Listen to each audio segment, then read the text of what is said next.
Hello friends, இந்த வீடியோல நம்ம என்ன பார்க்க போறோம் அப்படினு பாத்தீங்கன்னா Gauss law ஓகேங்களா. சோ Gauss law அப்படிங்கிறது ஒரு இம்பார்ட்டன்ட் கான்செப்ட் இன் எலக்ட்ரோமேக்னெட்டிக்ஸ் ஓகேங்களா.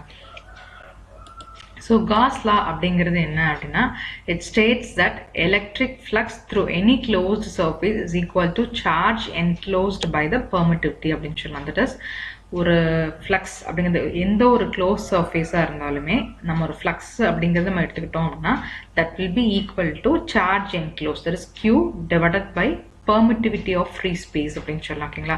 சோ இதுதான் வந்து Gauss law அப்படினு சொல்லலாம். So it applies to any charge distribution. So எந்த மாதிரி charge distribution இருந்தாலும் it is applicable and also to any closed surfaces also it is applicable அப்படினு சொல்லலாம் ஓகேங்களா. So Gauss lawங்கிறது which relates the electric flux with the charge ஓகேங்களா.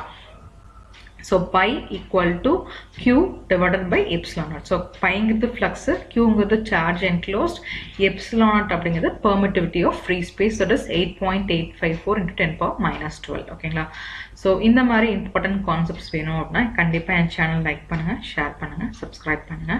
Thank you.